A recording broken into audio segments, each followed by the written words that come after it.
여호와께서 나단을 다윗에게 보내시니 그가 다윗에게 가서 그에게 이르되 한 성읍에 두 사람이 있는데 한 사람은 부하고 한 사람은 가난하니 그 부한 사람은 양과 소가 심히 많으나 가난한 사람은 아무것도 없고 자기가 사서 기르는 작은 암양 새끼 한 마리뿐이라. 그 암양 새끼는 그와 그의 자식과 함께 자라며 그가 먹는 것을 먹으며 그의 잔으로 마시며 그의 품에 누움으로 그에게는 딸처럼 되었거늘 어떤 행인이 그 부자에게 오매 부자가 자기에게 온 행인을 위하여 자기의 양과 소를 아껴 잡지 아니하고 가난한 사람의 양 새끼를 빼앗아다가 자기에게 온 사람을 위하여 잡았나이다. 다윗이 그 사람으로 말미암아 노하여 나단에게 이르되 여호와의 살아계심을 두고 맹세하노니 이 일을 행한 그 사람은 마땅히 죽을 자라. 그가 불쌍히 여기지 아니하고 이런 일을 행하였으니 그 양새끼를 4배나 갚아주어야 하리라. 나단이 다윗에게 이르되 당신이 그 사람이라. 이스라엘의 하나님 여호와께서 이와 같이 이르시기를 내가 너를 이스라엘 왕으로 기름 붓기 위하여 너를 사울의 손에서 구원하고 내 주인의 집을 네게 주고 내 주인의 아내들을 네 품에 두고 이스라엘과 유다 족속을 네게 맡겼느니라. 만일 그것이 부족하였을 것 같으면 내가 네게 이것저것을 더 주었으리라. 그러한데 어찌하여 내가 여호와의 말씀을 업신여기고 나보기에 악을 행하였느냐. 내가 칼로 햇사람 우리아를 치되 암몬 자손의 칼로 죽이고 그의 아내를 빼앗아 내 아내로 삼았도다. 이제 내가 나를 업신여기고 햇사람 우리아의 아내를 빼앗아 내 아내로 삼았은즉 칼이 내 집에서 영원토록 떠나지 아니하리라 하셨고 여호와께서 또 이와 같이 이르시기를 보라, 내가 너와 네 집에 재앙을 일으키고 내가 내 눈앞에서 네 아내를 빼앗아 네 이웃들에게 주리니 그 사람들이 네 아내들과 더불어 백주에 동침하리라. 너는 은밀히 행하였으나 나는 온 이스라엘 앞에서 백주의 일을 행하리라 하셨나이다. 내가 여호와께 죄를 범하였노라. 여호와께서도 당신의 죄를 사하셨나니 당신이 죽지 아니하려니와 이 일로 말미암아 여호와의 원수가 크게 비방할 거리를 얻게 하였으니 당신이 낳은 아이가 반드시 죽으리이다 하고 우리 한번 옆에 있는 친구들, 뒤에 있는 친구들 우리 한번 인사했으면 좋겠습니다. 우리 이렇게 한번 인사할까요? 너는 꽃보다 예뻐. 너는 꽃보다 예뻐. 우리 사랑스러운 눈빛으로 마음에 안 들지만 우리 그래도 사랑스러운 눈빛으로 너는 꽃보다 예뻐. 자, 우리 정말 이곳에는 정말 예쁘고 아름다운 우리 친구들이 모인 줄 믿습니다. 아멘이 별로 작아. 모인 줄 믿습니다. 자, 아멘이 커. 자, 목사님 설교도 하는데 벌써 땀이 나고 있어. 자, 우리 친구들 우리 옆에 한번 보면 좋을 것 같아요. 옆에 한번 다시 보면서 다시 한번 보면서 하나님이 너를 사랑하신대. 이렇게 한 번만 더 고백할까요? 하나님이 너를 사랑하신대. 감사합니다. 자, 우리 PPT 한 번만 보여주시겠습니까? 자, 우리 PPT. 자, 우리 제 앞에 서다. 뭔가 분위기가 되게 이상하죠? 뭔가 네. 자, 이게 뭘까요? 바로 맞춰요. 지문이죠. 자, 우리 지문은 우리 모두가 사실 다 있습니다. 뭐 일을 하면서 지워지지 않은 이상 아니면 뭐 손이 없지 않은 이상 사실 지문은 다 있어요. 그런데 지문이 다 똑같을까요? 다를까요? 다 달라요. 생김새가 똑같은 쌍둥이라도 지문은 달라요. 우리나라에서 우리가 나를 증명하기 위해서 뭘 만들죠? 우리 고등부 친구들은 알 거예요. 뭘 만들죠? 고2 때 만들죠? 맞죠? 거기에 뭐가 들어가죠? 지문이 들어가요. 뭘 만들죠? 주민 등록증을, 민증을 만듭니다. 민증을 만들 때 지문이 들어가요. 자, 민증이 만들어지면 이 모든 지문은 나라에 저장이 됩니다. 그래서 이 법무인들이 죄를 지어도 뭘 남기잖아요. 지문을 절대로 남기지 않습니다. 자, 주민등록증 누굴까요? 딴 사람 있죠? 네, 20대입니다. 20대. 2010년인가요? 네, 2010년. 네, 민증입니다. 아, 딴 사람 있어요. 저 맞아요. 자, 누가 웃고 계신데 막 웃는 소리가 들리는데, 자, 지문을 알면 그 사람이 누구인지 알 수가 있다 했어요. 저 뒷면에는 목사님의 또 지문이 있어요. 자, 우리가 살아가면서 분명히 한번 생각을 해봐야 될 것 같아요. 빨리 넘길게요. 자, 고민해야 될 것이 있어요. 그게 뭐냐면 우리의 정체성이에요. 자, 흔히 이게 뭐라고 읽죠? 우리 아이덴티티. 자, 우리 안에 변하지 않는 존재의 본질을 얘기합니다. 이게 뭐예요? 여러분의 신분이고 정체성이에요. 자, 우리는 어떤 사람이냐면 크리스천이라는 그 정체성을 가진 사람들이에요. 자, 한번 우리 궁서체로 적었어요. 궁서체. 우리 중요할 때는 궁서체. 같이 한번 읽어볼까요? 시작.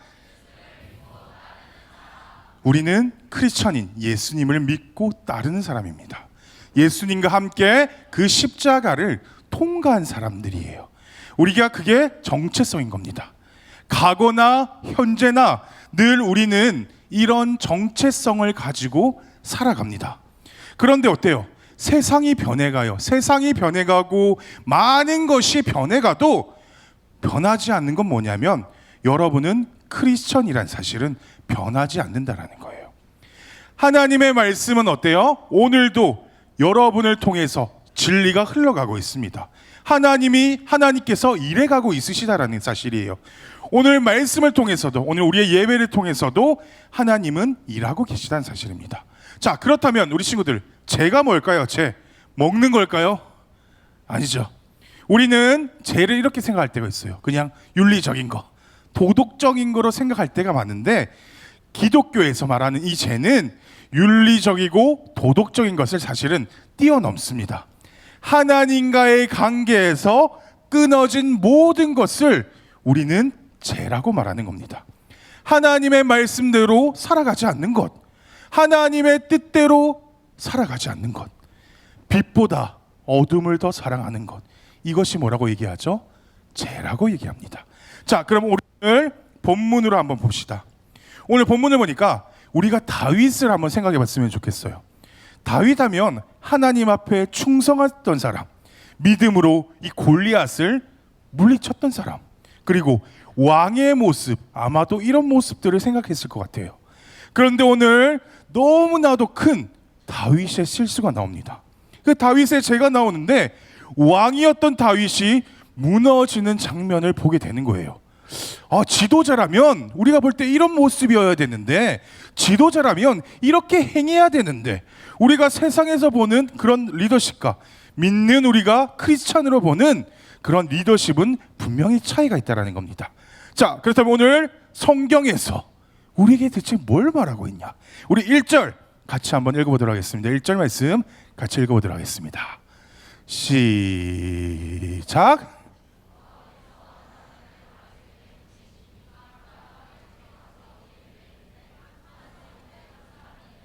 한 사람은 부하고 한 사람은 가난하니. 아멘. 하나님께서 나단 선지자가 다윗에게 가도록 명령을 하셨어요. 하나님께서는 우리가 때로는 회개하도록 기다리기도 하시지만 여러 방법을 사용을 하세요.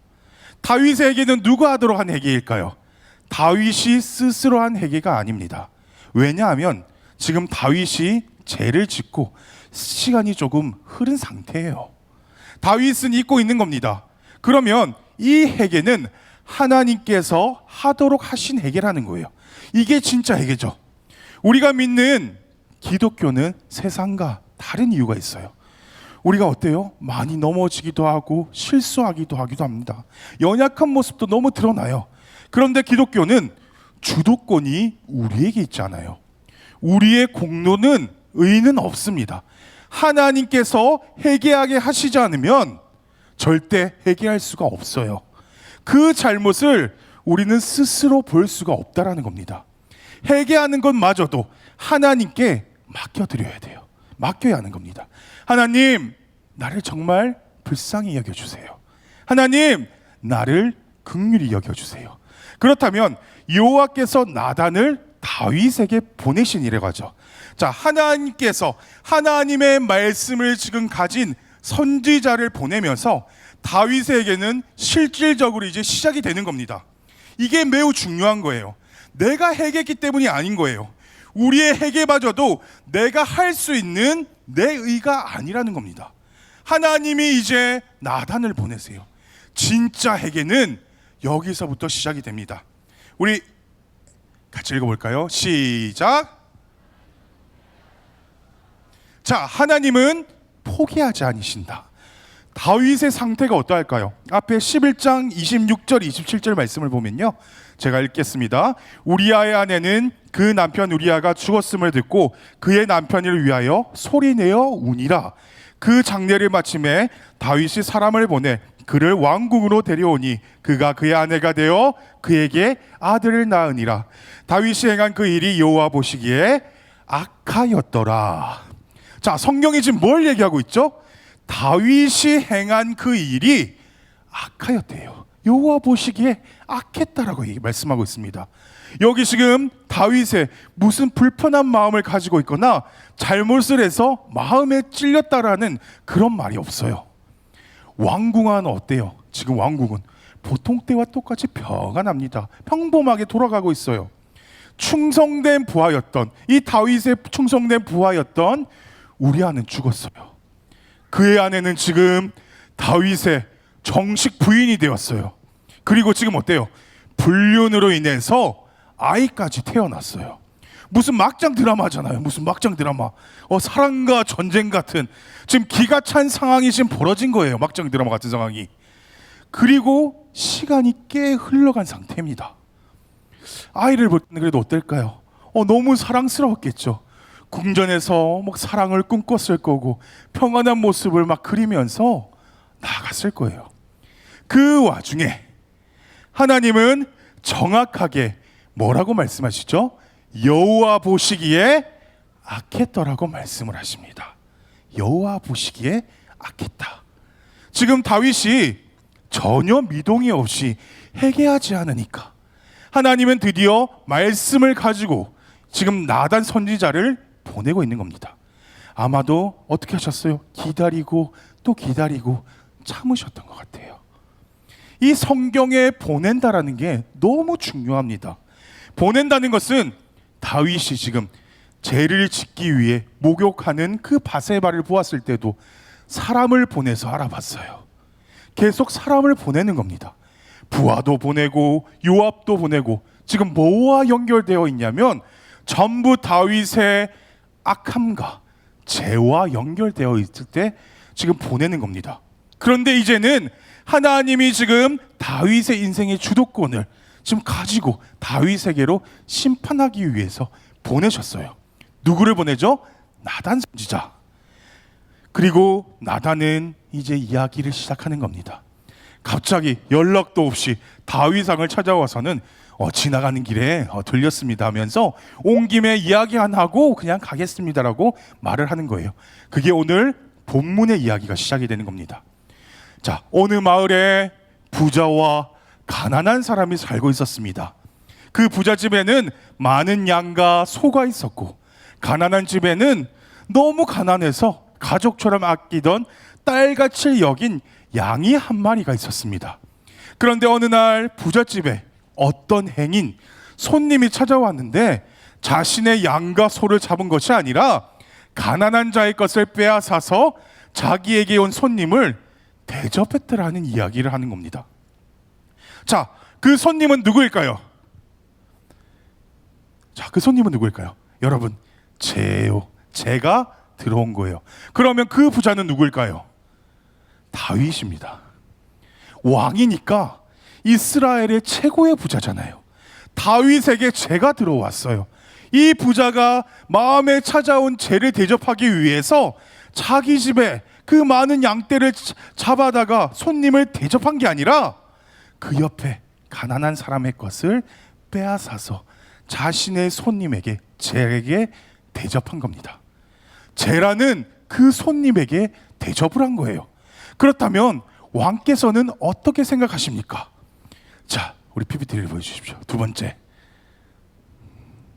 자, 우리 또 같이 한번 읽어봅시다. 시작. 자, 죄를 깨닫지 못하는 우리 다윗의 반응이 나와요. 이 얘기를 했는데 다윗의 반응이 나옵니다. 우리 5절 같이 읽어보도록 하겠습니다. 시작. 다윗이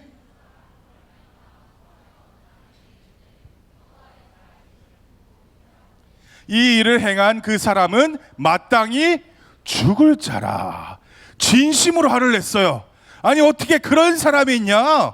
그러면서 하나님 앞에 맹세하기까지 하면서 그 사람은 죽는 게 마땅한 사람이라고 대답을 합니다. 지금 남의 눈 속에 있는 티는 보면서 자신의 그 들보는 보지 못하는 상황이에요. 다윗이 진심으로 얘기하죠. 어떻게 이런 일이 있을 수 있냐? 그런 사람은 죽는 게 마땅하다. 그리고 그런 일이 있다면 또 뭐라고 해야죠? 6절이죠. 또 같이 볼까요? 시작. 그가 불쌍히 여기지 아니하고 이런 일을 행하였으니 네 배나 갚아 주어야 하리라 한지라. 아멘. 자, 이 네 배나 갚는 것은 율법입니다. 율법. 하나님의 율법을 말하는 거예요. 아직 종교적인 형식의 율법을. 지금 다윗이 율법은 보지만 자신의 모습은, 진짜 신앙은 보지 못하고 있어요. 이 문제가 내 문제로 들어올 때 다윗이 진짜 신앙을 보게 되는 겁니다. 이게 뭘까요, 여러분? 죄입니다. 죄. 이게 인간인 우리의 모습이에요. 나단 선지자가 이 이야기 속에 지금 계속 귀를 기울이면서 몰입은 되는데 지금 어때요?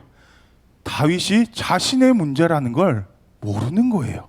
죄가 뭔지 몰랐고 인간이 누구인지를 사실 잘 모르고 있습니다. 여러분, 이게 죄예요. 훗날 다윗이 많은 시를 쓰잖아요. 뼛속 깊이 막 가슴을 치면서 뭐라고 해요? 내가 죄악 중에 태어났다, 죄인이다라고 고백하잖아요. 나단은 더 이상 기다릴 수 없었다는 듯이 또 얘기를 합니다. 우리 다음 절 뭐라 볼까요? 자, 7절이죠. 나단이 다윗에게 이르되 당신이 그 사람이라. 자, 다윗은 본인일 거라 생각했을까요? 못했을까요? 절대 못했어요. 본인이라고 절대 못했어요. 그런데 나단이 바로 다윗, 당신입니다. 당신이 그 사람이에요. 이렇게 얘기하는 거예요. 지금 나단이 지적한 다윗이 바로 당신입니다. 자, 무슨 얘기냐면 당신이 죽어야 될 그 사람이에요. 여러분, 뭐가 생각나세요? 우리 또한 죄로 인해서 죽어야 하는 사람들이에요. 죽는 게 마땅한 사람들이에요. 지금 이곳에 나오는 다윗만 그럴까요? 아니에요.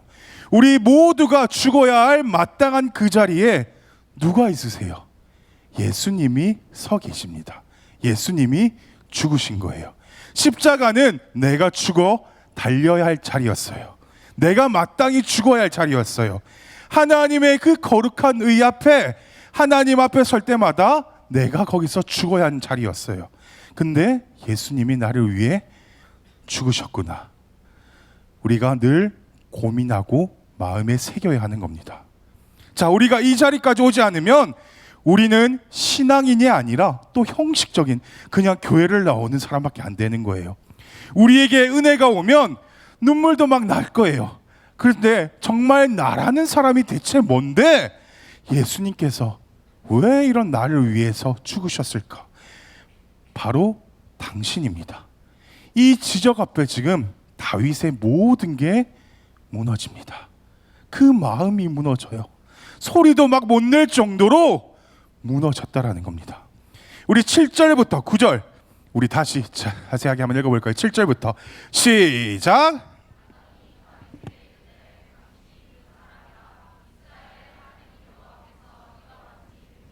내가 너를 이스라엘 왕으로 기름 붓기 위하여 너를 사울의 손에서 구원하고 내 주인의 집을 내게 주고 내 주인의 아내들을 내 품에 두고 이스라엘과 유다 족속을 내게 맡겼느니라. 만일 그것이 부족하였을 것 같으면 내가 내게 이것저것을 더 주었으리라. 그러한데 어찌하여 네가 여호와의 말씀을 업신여기고 나보기에 악을 행하였느냐? 네가 칼로 햇사람 우리아를 치되 암몬 자손의 칼로 죽이고 그의 아내를 빼앗아 내 아내로 삼았도다. 아멘. 여러분, 다윗이 이렇게 무너지게 된 이유가, 결정적인 이유가 9절에 나오잖아요. 나단이 뭐라고 해요? 네가 여호와의 말씀을 업신여겼다, 멸시했다. 이 얘기를 누구도 들었어요? 사실 사울도 들었습니다. 하나님께서 사울에게 아멜렉을 다 진멸하고 멸하셨어요. 말씀하셨어요. 그런데 어떻게 해요? 좋은 것을 남겨두고 하찮은 것만 다 없애버립니다. 하나님의 말씀을 거역했어요. 사무엘이 이런 얘기를 하잖아요. 사무엘상 15장 26절에 보면 이런 얘기를 해요. 사무엘이 사울에게 이르되 나는 왕과 함께 돌아가지 아니하리니 이는 왕이 여호와의 말씀을 버렸으므로 여호와께서 왕을 버려 이스라엘 왕이 되지 못하게 하셨음이니이다 하고 이렇게 말하고 있어요. 사울이 무너질 때도 결정적인 게 뭐예요? 여호와의 말씀을 버린 겁니다. 다윗이 무너진 것도 똑같이 하나님의 말씀을 어떻게 했다고요? 멸시한 거예요. 업신여겼대요. 모든 제 문제가 어디에서부터 지금 시작이 돼요? 하나님의 말씀을 순종하지 않음으로, 그 말씀을 업신여김으로, 그 말씀을 버림으로 제 문제가 시작이 되는 겁니다. 문제는 말씀을 떠남으로 시작이 됐다라는 거예요. 여러분, 우리가 믿는 것은 그냥 종교로만 형식적을 지키는 게 아닙니다. 그냥 형식적인 것만 지키는 게 아니에요. 결국 답은 뭐예요? 계속 하나님의 말씀만이 어느 시대이든 정답이라는 겁니다. 수천 년이 지금 흐른 그 시대 가운데서도 하나님의 말씀만이 진리이고 정답인 거예요. 성경에서 계속 얘기하는 것이 이 얘기잖아요. 하나님의 말씀만이 진리다. 근데 문제는 뭐예요? 여전히 우리는 말씀에 관심이 없어요. 살아가기 바쁘고 내가 하고 싶은 거 하기 바빠요. 여러분, 정말 말씀을 봐야 됩니다. 찬양은 우리 엄청 뜨겁게 하지만 막상 이 자리로 오면 어때요? 눈이 막 풀리기 시작해. 앉는 순간 말씀에 대해 별 관심이 없을 때가 너무 많아요. 자, 우리 10절부터 14절 우리 다시 큰 소리로 우리 한 절 한 절 우리 한번 교독하도록 하겠습니다. 10절부터 14절. 자, 제가 먼저 읽도록 하겠습니다. 이제 내가 나를 업신여기고 햇사라 우리아의 아내를 빼앗아 내 아내로 삼았은즉 칼이 내 집에서 영원토록 떠나지 아니하리라 하셨고,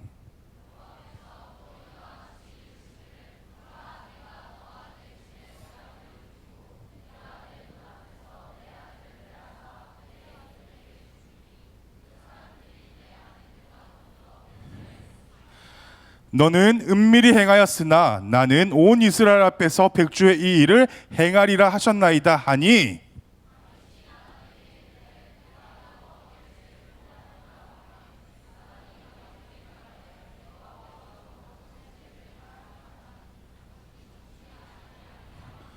우리 14절 같이 함께 읽도록 하겠습니다. 이 일로 말미암아 여호와의 원수가 크게 비방할 거리를 얻게 하였으니 당신이 나에 있는 반드시 죽으리이다 하고. 자, 어떻게 된대요? 그 나이는 반드시 죽는다. 우리가 이해하지 못하는 부분이 있어요. 분명히 하나님께서는 나단 선지자를 통해서 이 다윗의 죄를 용서하신 게 아닐까? 하신 걸까 안 하신 걸까? 대체 용서하시죠. 그러면 우리가 생각을 해봐야 됩니다. 사울의 죄와 다윗의 죄를 비교해 보면 누가 더 죄가 클까요? 상대적으로 이렇게 비교해 보면 사실은 다윗의 죄가 더 크죠. 다윗의 죄는 하나님의 말씀을 어긴 것에 끝나는 게 아니라 살인을 했고 간음을 했어요. 여러분, 하나님의 말씀을 업신여기는 것은 하나님을 업신여기는 것과 같은 말이에요.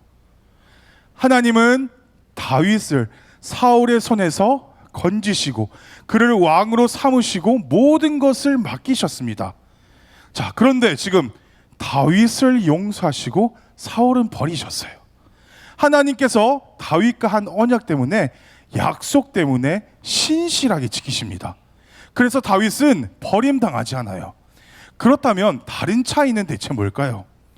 하나는 언약의 차이였어요. 약속의 차이였어요. 두 번째는 두 사람이 죄를 범한 이유와 태도가 다르다라는 거예요. 사울은 어떻게 했어요? 변명을 해요. 여러분, 하나님 앞에서는 그 어떤 변명도 통하지 않습니다. 다윗은 몇 배의 죄를 저질렀지만 바로 나단 앞에 자기의 죄를 고백해요. 말합니다. 변명하지 않습니다. 그럼 다윗이 용서를 받았다면 대체 이 아기는 뭘 잘못했길래 왜 아기를 죽이는 걸까요? 왜 대체 아기는 죽게 하시는 걸까요? 자, 우리 세 번째 같이 읽어봅시다. 시작. 우리의 죄값은 예수님께서 십자가에 지불하셨습니다. 자, 지불하셨다. 여기에 하나님의 분명한 뜻이 있습니다. 하나님께서는 지은 죄에 대해서는 회개한다면 용서를 하시는 분이세요. 어떤 죄의 크기든 용서를 하세요. 하지만 여러분, 대가는 지불해야 됩니다. 왜요? 하나님은 공의로우신 하나님이시기 때문에, 공의로우신 하나님이기 때문입니다. 그러면 우리가 십자가 사건은 있을 수가 없는 사건이 되는 거예요. 거기에는 하나님의 가장 사랑하고 존귀한 아들이 우리 죄값을 죽으심으로 지불하신 자리입니다.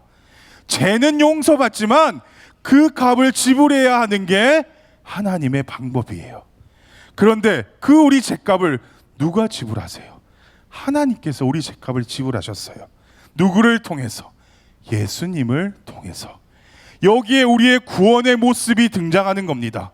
이 아들은 죽어야 합니다. 왜요? 죄값 때문에. 하나님께서 그렇게 말씀을 하세요. 이것은 다윗이 지은 죄를 아들이 받는다는 그런 게 아니에요. 이것은 죄 지은 값은 반드시 지불된다라는 겁니다. 그걸 말씀해 주시는 거예요.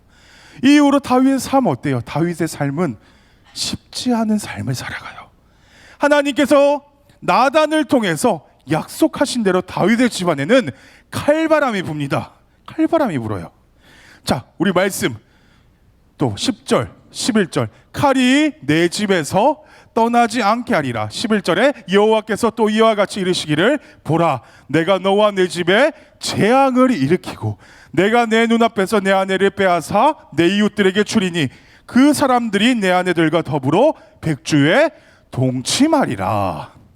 자, 사실 다윗은 후반부로 가면 자녀들을 통해서 이 배반을 겪게 되면서 다윗은 주님밖에 의지할 것이 없다고 시로, 노래로 고백합니다. 자, 주님만이 소망임을 고백하는 거예요. 주님만이 소망이다. 자, 자녀에게 당한 그 아픔을 마음을 다해 주님을 고백해요. 주님뿐입니다라고 고백하는 거예요. 그 시기가 적힌 게 그냥 적힌 게 아니에요. 그리고 나서 14절에 말씀하셨던 것처럼, 우리 14절에 말씀하셨던 것처럼 아이는 죽고 숨을 거두어요. 제 대가가 무엇인지를 보여주시고 경험하게 하십니다. 자신의 죄로 인해서 지금 그 대가를, 아이를 잃은 아버지의 마음은 너무 쉽지 않을 거예요. 그 사랑하는 아이를 잃었어요. 그런데 다윗이 저지른 범죄에 대해서는 마땅한 대가일 수밖에 없었다라는 겁니다. 하나님께서 그리고 나서 위로를 주시죠. 우리가 잘 아는 24절, 25절. 자, 여기 나오네. 24절. 우리 24절. 자, 같이 또 한번 24절, 25절 읽어보도록 하겠습니다. 시작. 다윗이 그네 안에 그가 아들을 낳음에 그의 이름을 솔로몬이라 하니라. 여호와께서 그를 사랑하사 선지자 나단을 보내 그의 이름을 여디디아라 하시니 이는 여호와께서 사랑하셨기 때문이라. 아멘. 자, 여기에서 아들의 이름을 뭐로 짓죠? 뭐로 짓죠? 솔로몬이라 짓습니다. 자, 솔로몬의 뜻은 샬롬이란 뜻이에요. 샬롬이란 뜻은 우리가 잘 알다시피 어떤 뜻이 있죠? 평안이란 뜻을 가지고 있죠. 왜 이름을 대체 이렇게 지었을까요? 겪어보니까, 지나보니까 평안한 것만큼 큰 복이 없었다라는 겁니다. 이제 예고된 칼바람은 늘 다윗의 마음에 두려움이 있는 거예요. 남은 그 다윗의 인생이 평안하기를 바랬던 겁니다. 이것이 아들의 이름 가운데 지금 있는 거예요. 자, 누구나 이름을 그냥 지은 사람은 없어요. 목사님이 저번에도 보여줬지만 누구나 자기 이름을 막 짓는 사람은 없어요. 다 원하는 귀한 이름이 있어요. 다윗의 인생 어때요? 참 파란만장한데 그 인생을 살았는데 자신의 죄로 말미암아 살인과 간음으로 인해 나단 선지자의 예고는 매우 무서운 그런 예고였어요. 첫째 아들은 죽지만 둘째 아들은 평안하길 원한다라고 짓는 겁니다. 이 이름 속에 하나님께서 나단을 보내어 이름에 애칭을 붙여주시죠. 여디디야, 사랑하는 자, 사랑하는 자다. 성경에 사랑하는 자라고 불린 사람이 누굴까요? 우리 친구들 누굴까요? 예수님이세요. 예수님께서 세례를 받으실 때 하늘이 열리죠. 성령이 비둘기처럼 임하면서 하늘에 소리가 있어 이는 내 사랑하는 자요, 내 기뻐하는 자라. 마땅히 죽을 수밖에 없는 우리를 위해서 그리스도의 예표로 솔로몬이 태어나는 겁니다. 여디디야. 시편에 보면 그러므로 사랑하는 자에게 잠을 주신다고 말하고 있는 거예요. 잠은 뭐예요? 죽음을 말합니다. 무슨 말이냐면 인간은 예수님을 통해서만 소망이 있다라는 걸 말해주는 겁니다. 열심히 일한 사람이 고생했기에 잠을 잘 수 있다라는 말이 아니에요. 우리에게는 예수님밖에 소망이 없습니다. 오늘도 예수님으로만 구원이 임하는 겁니다. 자, 그런데 갑자기 12장 뒤쪽에 뜬금없이 내용이 바뀌는 부분이 있어요. 26절부터 31절까지 내용이죠. 자, 지금 암몬과의 전쟁 와중에 무슨 일이 일어나냐면 이 놀라운 다윗의 살인과 간음과 죄가 일어난 겁니다. 자, 암몬과의 전쟁 중에서 일어난 거예요. 이 사건이 다윗의 신하인 요압이 랍바성을 쳐서 왕성을 점령했는데 사실은 거의 다 점령해놓고 자신이 점령하면 자신의 이름이 이 성에 붙어질까봐 다윗에게 얘기하는 겁니다. 왕이시여 병사를 이끌고 와서 마지막 부분을 쳐서 점령하옵소서 말하고 있어요. 이 일이 벌어지는 와중에 요압은 하나님의 큰 그림 가운데 점령해야 될 땅을 점령하고 있는 거예요. 그리고 나서 마지막에 청만 내도록 다윗에게 패를 넘기죠. 굉장히 정치적으로 뛰어나요. 이 공로를 왕께 돌립니다. 다윗이 와서 이제 칼을 꽂는 거예요. 왕권을 빼앗아서 다윗이 씁니다. 다윗이 어때요? 실질적으로는 한 것이었고 요압이 다 한 거죠. 뭔 얘기를 하는 걸까요? 하나님은 우리의 허물, 연약함에도 불구하고 하나님의 일이 멈추지 않는다라는 겁니다. 영광의 간을 누가 써요? 다시 다윗이 씁니다. 이게 사실 너무 중요한 걸 말하고 있어요. 우리가 잘 알고 좋아하는 구약 성경의 인물들이 있죠. 우리가 흔히 좋아하는 누구예요? 아브라함만 봐도 정말 어떻게 저런 사람이 하나님이 썼을까 하는 부분도 너무 많아요. 본인이 살기 위해서 와이프를 팔잖아요. 거짓말 하잖아요. 그런데 지금 이 아브라함이 어때요? 믿음의 조상이라고 불리잖아요. 이 아브라함이 믿음이 좋아서 불리운 게 아니라 은혜라는 사실을 보여주는 겁니다. 여러분, 우리에게는 어떤 공로도 없어요. 주님의 은혜이고 주님의 모든 게 공로라는 겁니다. 다윗의 마지막 장면에서도 소개되고 있잖아요. 오늘도 우리가 은혜 속에 하나님의 그 언약 가운데 살아가고 있습니다. 한 주 여러분 또 살아가죠. 학교들 다닐 거고 학원도 다닐 거고 똑같은 삶일 겁니다. 그 똑같은 삶 가운데 여러분을 크리스찬으로 부르셨어요. 예수님과 함께 십자가를 통과한 사람들로 부르셨어요. 오늘 그 사실을 기억했으면 좋겠습니다. 여전히 죄를 사랑하고 죄 안에 머무는 여러분이 아니라 오늘도 그 주님과 십자가를 통과한 귀한 여러분이 되시기를 간절히 부탁드립니다. 우리 이 시간 함께 찬양했으면 좋겠습니다.